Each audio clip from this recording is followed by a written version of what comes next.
성경이 이 이야기는 아하수에로 왕 때 일어났던 일이다라고 이렇게 천명을 하고 이야기를 시작하고 있어요.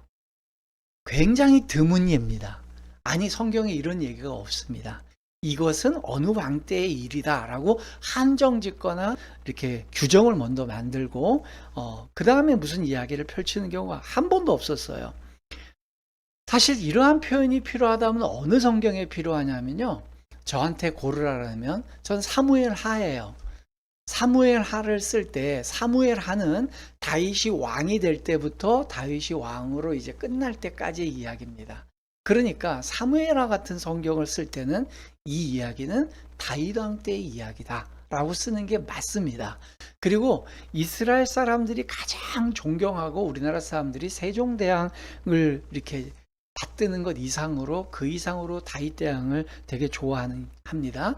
그런 의미에서 보면 다윗 대왕이 갖고 있는 그 영향력 또 통치력 이런 모든 상징성을 대비하면 그렇게 천명하고 이야기를 하는 게 맞는데, 사무엘하도 그렇게 시작하지 않아요. 그냥 사울 왕의 전사 소식을 전해 듣는 사울 다윗 왕의 이야기, 이렇게 시작되고 있어요. 여러분, 그러다 보니까 특히나 이 표현할 때 재밌는 게 뭐냐면, 이 이야기는 아하수에로 왕 때의 일입니다 라고 그렇게 끝냈으면 그냥 그때 역사적 어떤 시점에 대한 이야기인구나 하고 받아들일 텐데, 거기 부연 설명하는 게 이 왕이 얼마나 넓은 땅을 다스리고 있는 천하의 최고의 통치자인지를 부연 설명하고 있어요. 그렇다 보니까 저는 이 이야기 하시는 주체자 되시는 분께서 성령이시죠? 무슨 의도를 갖고 얘기하는지 또렷해지는 것 같아요. 그건 뭐냐면 이 이야기의 전반적인 모든 내용은요, 그 당시에 최고의 세상, 전 세계를 다스리고 있는 절대 권력자 아래서 이루어진 일이다 라는 걸 얘기하는 거잖아요. 맞죠? 실제로요, 에스더서의 모든 이야기는요, 이 아하수에로 왕이라고 하는 절대 권력자의 권력 아래서 이루어지는 일이에요. 그 권력자가 옳으냐 그르냐를 얘기한 적도 없고요, 그 권력자의 마음을 누가 얻느냐의 이야기가 에스더서의 이야기입니다. 권력자의 마음을 얻으면 살고 그 권력자의 마음으로부터 멀어지면 죽는 얘기예요. 그러다 보니까 그러한 정형과 가장 비교되는 얘기가 있어요. 그게 바로 누구 얘기냐면 예수님의 탄생 시점의 이야기입니다. 여러분, 누가복음 2장도 이야기를 시작하는데 이런 얘기를 해요. 그 당대의 최고의 황제, 전 세계를 다스리는 황제가 어떤 명령을 했다라는 이야기를 시작해요. 이 사람의 통치력이 얼마나 절대적이고 그 통치 아래서 모든 일이 일어난다는 걸 얘기하는 게 아니고, 이 아구스도를 데리고 온 이유는, 인용한 이유는 왜 예수께서 자기의 고향 땅, 아버지 어머니가 사셨던 나사렛에서 태어난 게 아니라 베들레헴에서 이렇게 노상에서 태어나셨는지에 대한 이유를 설명하다가 도입된 얘기지, 이게 절대 권력자의 권한 아래에 있는 얘기다라는 얘기를 하고 싶은 게 아닌 거예요. 무슨 말인지 이해되셨죠? 그러다 보니까 이 이야기는 아하수에로 왕 때 이야기입니다라는 이 표현 자체가 그 권력 자체의 좋고 나쁨에 대해서 얘기하고 싶은 게 아니라, 그거는 우리가 인간이나 그 당시 사람들이 항변할 수 없는 절대 권력이고 거기에 생존의 여부가 달려있다는 전제를 깔고 이 이야기를 시작한다는 거예요. 심지어 더 흥미로운 것은요, 에서서는 성경 전체의 성경 중에서 단 한 번도 하나님이 등장하지 않는 유일한 성경입니다. 자, 그러면 아하수에로의 통치 아래 있는데 이 아하수에로는 하나님도 등장하지 않으니까 마치 하나님의 버금가는 절대 권력자라는 세팅을 하고 이야기가 시작된다는 걸 알 수 있겠죠. 그럼 이 아하수에로가 누구냐? 이게 또 중요할 것 같이 여겨지잖아요. 성경에는 아하수에로 왕에 대한 그 호칭이 에스더서에는 여러 번 나오고요, 에스더서 외에 2개의 성경에서 2번 나옵니다. 에스라 4장 6절과 다니엘서 9장 1절이에요. 에스라, 에스더, 다니엘서 이 3번 나오는 그 이름을 가지고 그 시기를 이렇게 연구하시는 분들은 이게 너무 시대 차이가 많이 나니까 100여 년 이상의 차이가 나니까 갑론을박을 하고 있어요. 참 난제예요. 아수에로가 누구냐라는 걸 규정하는 게 난제입니다. 아수에로 왕의 정체가 누구냐를 드러내는 거는 저에게 큰 의미는 없어요. 성경이 역사적으로 실존했던 사람들의 이야기다라는 걸 증명하는 건 좋은데 저는 거기에 에너지를 많이 쏟고 싶지 않아요. 왜? 저는 증명 안 해도 성경은 역사적인 산물이고 역사적 사실을 기록했다는 걸 좀 믿어 의심하지 않거든요. 그래서 거기에 에너지를 저는 쏟고 싶진 않아요. 그냥 성경이 아수에로라고 얘기를 했으니까 그냥 그 사람은 있었던 사람이라고 생각하고 그걸 받아들이고 넘어가자는 거예요. 저는 그 사람이 누구냐가 중요한 게 아니라 성경은 누가 됐든 그 당시에 아수에로 왕이라고 하는 불려지는 어떤 절대 권력자가 있었는데 그가 이런 사람이다라고 얘기한다는 거예요. 그러면 저의 입장은 거기에 관심을 기울이는 거예요. 그러면 성경이 나레이션 해주는 이야기를 들려주는 그 자체에 한번 따라 들어가 보자는 거죠. 그 사람이 역사적인 어떤 실존 인물이냐가 중요한 게 아니라 실존 인물인데 성경은 그 사람을 아수에로라 그러니까 그러면 그 사람이 어떤 사람이냐? 인도로부터 구스까지 127지방을 다스리는 왕이래요.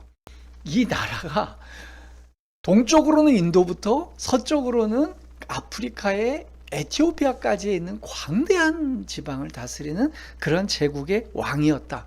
그것만 이해하면 되는 거예요. 그럼 엄청난 권력자구나. 역사상 이렇게 넓은 대륙을 다스린 사람이 어디 있을까? 여러분, 하나님의 버금가는 하나님이 한 번도 등장하지 않는 어떤 이야기 속에 최고의 권력자, 그 권력자는 사람의 죽고 사는 문제를 결정지을 뿐만 아니라 한두 사람이 아니고 한 민족을 멸절시킬 만큼의 절대 권력을 갖고 있는 사람의 이야기예요. 그죠? 그게 이 이야기의 기본적인 플랫입니다. 어떤 바탕이에요. 근데 거기에 우리 옛말에 이런 말 있죠. 호랑이 없는 곳에 여우가 왕노릇한다고 하나님이 계시지 않는 곳에 아수에로 왕이 마치 세상의 모든 권력을 다 갖고 있는 것처럼 그 상황을 잡고 있는 그 상황에서 이야기가 진행돼요. 그래서 편의견 없이 보면요. 이 이야기는 하만이라고 하는 이끄는 한 민족과 그의 동료들, 그리고 모르드게가 이끄는 유대 출신의 한 민족과 그 공동체, 이 두 세력의 정치 집단 두 세력 간의 권력 다툼이자 생존 다툼이에요. 그죠? 한쪽이 살면 한쪽은 죽는 거고요. 한쪽이 또 승기를 잡으면 한쪽은 패배자가 되는 그런 이야기입니다. 그렇잖아요. 그러면 그래도 그 사람들이 이스라엘 사람들이니까 우리가 무조건 좋게 봐야 되는 거 아니야? 여러분, 성경 역사 가운데서 이스라엘을 좋게 본 예가 그렇게 많지가 않습니다. 그죠? 늘 실패한 자들이고 심지어 이들은 실패해서 망해서 온 사람들이잖아요. 그래서 포로로 간 사람들은 저는 두 종류가 있다고 봐요. 성경에는. 하나는 망해서 바벨론까지 보냈어야 할 만큼 완전히 타락해서 개선의 여지가 없는 부류가 대다수일 거고요. 그 중에 남은 자들, 하나님의 가치관 안에 바르게 살려고 하는데 등 떠밀려서 전체적인 시대의 흐름을 타지 못하고 같이 휩쓸려 내려온 다니엘과 세 친구 같은 사람들, 에스겔 같은 사람들, 저는 이런 무리들이 있다고 봐요. 그러면 이 모르드게가 이끄는 그 무리가 그 둘 중에 어떤 무리냐는 것은 우리가 이제 계속 묵상해 가면서 우리가 한번 추적해 보기로 하고요. 중요한 건 두 패거리의 두 집단의 생존의 싸움이다. 이랬기 때문에 세계관이 중요한 거고요. 가치관이 중요한 거고요. 우선순위가 중요한 겁니다. 자, 그렇다면 이럴 때에 우리는 그 아수에로 왕시대 때 이야기다라는 이 이야기를 볼 때에 우리는 이런 생각을 하게 됩니다. 예수 그리스도께서 이 세속 권력 아래, 그 당 예수님이 활동하실 때도 로마의 권력 아래 계셨거든요. 로마가 세상을 지배하던 시대 가운데 있었는데 그때 그 무소부재한 것 같은 그 절대 권력, 영원할 것 같은 로마가 다스리고 있는 권력을 향해서 예수님은 어떻게 지상 권력을 바라보고 있는가를 먼저 봐야 됩니다. 요한복음 18장 36절이에요. 이 성경에서 두 가지 사실을 하게 돼요. 예수께서는 세속의 나라, 이 세상에서 가현적으로 보이는 나라에 대해서 그 나라에 소속된 멤버십에 그렇게 큰 중요성을 가지고 있지 않다. 그래서 예수님의 나라는 이 나라에 소속된 게 아니다. 두 번째, 나는 그러기 때문에 내 나라가 이 세속의 나라와 싸울 이유들을 못 느끼겠다. 나는 싸우지 않는다. 내 종들이 싸워서 이 나라, 이 세속의 나라와 결투를 벌이고 싶은 마음이 없다. 맞죠? 제가 지금 성경 정확히 이해하고 있죠? 세 번째, 싸워야 될 대상, 세속의 나라에는 유태인들이 지금 들어가 있어요. 그죠? 내 종들로 싸워 나로 유태인들에게 넘겨지지 않게 하리라. 세속의 나라와 유태인들이 같은 편임을 얘기하고 있어요. 이스라엘 사람들이. 그러니까 이 세 가지 근거는 굉장히 우리에게 인사이트를 줍니다. 여러분, 예수님의 나라 백성들은요, 이 세속의 나라에 속한 사람들이 아니에요. 그 영향력 아래에 있는 사람들이 아니에요. 이 말을 잘못 이해하시면 우리 보고 속세를 떠나서 어디 들어가 살아라는 뜻이 아닙니다.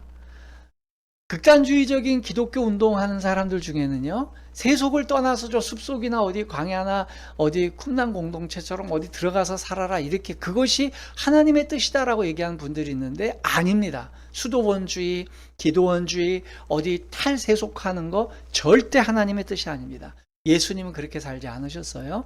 세상 속에 사셨지만 세상에 갇히지 않는 삶을 사신 거예요.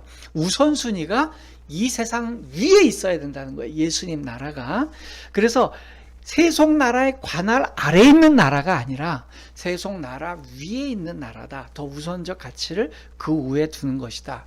그러므로 이 에스더서의 이야기는 아하수에로 왕 때의 이야기다라는 것은 예수의 백성들은, 예수님의 나라의 백성들은 여기에 동의가 안 돼요. 우리가 왜 아하수에로 왕의 지배 아래 있습니까? 그 위에 있어야 되죠. 인간들은 집단주의에 함몰돼서요, 네 편, 내 편 가르기 좋아하고 또 내 편이 아니면 죽이려고 듭니다.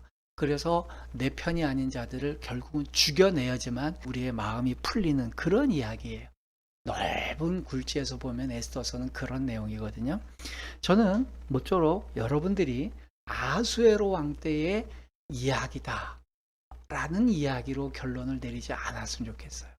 내 인생이 끝났을 때 아무개 홍길동의 이야기는 아하수에로 왕 때의 이야기다. 여러분, 그렇게 쓰여지면 안 되잖아요.